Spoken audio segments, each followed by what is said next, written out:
Bonjour à vous, voici une prise en main rapide de Régressi pour que vous puissiez retravailler les manipulations dans trois applications de chute libre, une chute libre pour trois types de balles différentes.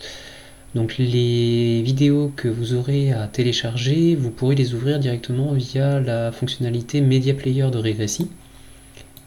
Et vous allez pouvoir venir ouvrir tout simplement les vidéos que vous venez de télécharger, donc par exemple là, la balle de tennis. L'avantage du Media Player, c'est qu'il vient faire pour vous la lecture automatique et donc il met en mémoire les éléments qui nous intéressent.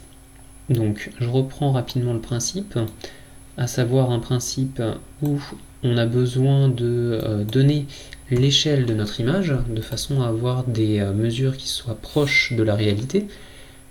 Étape suivante, on vient déplacer notre repère. On le déplace là où cela nous semble être le plus approprié. Donc pour ma part, j'ai fait un choix avec le sol comme étant le point de repère et un travail à la verticale de la balle qui va être lâché. Maintenant que ça c'est fait, on vient sélectionner l'origine des temps comme étant la première image, puis on va pouvoir effectuer nos mesures. Vous allez avoir un avantage dans cette fonctionnalité, c'est que vous allez pouvoir zoomer sur l'image, ou alors utiliser la fonctionnalité loop qui va venir tout simplement vous permettre d'avoir un pointage beaucoup plus précis. Donc contrairement à Angry Bird, cette vidéo, vous allez avoir des pointages un petit peu moins nombreux à effectuer, à peine une dizaine. Donc, une fois que le pointage est effectué, on est arrivé en bas de l'image. Donc là, il y a eu l'impact au milieu. On vient traiter la vidéo.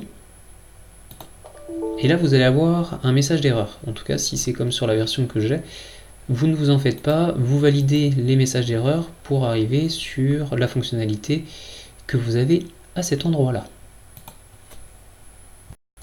Donc afin de ne pas gâcher la beauté de la manipulation, j'ai effectué, sans filmer l'écran, les différents calculs pour pouvoir retrouver les énergies cinétiques, potentielles et mécaniques.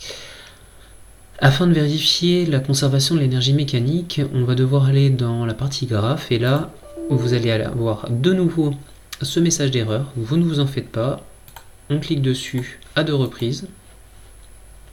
Puis, on va dans la partie coordonnées de façon à pouvoir afficher les différentes énergies qui nous intéressent en fonction du temps. On vient ajouter des courbes pour pouvoir effectuer les compléments.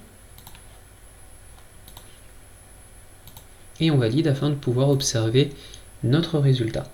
Donc, le pointage, il faudra le faire de la manière la plus précise possible.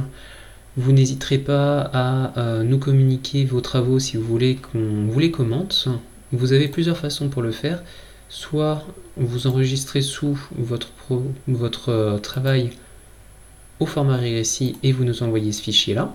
Soit vous avez la possibilité d'imprimer, tout simplement. Et si vous avez des versions récentes de Windows, vous pouvez imprimer directement en PDF ou alors travailler avec PDF Architect ou je ne sais plus le nom du logiciel qui vous permettra d'imprimer dans un fichier PDF et donc de tout simplement nous proposer votre travail.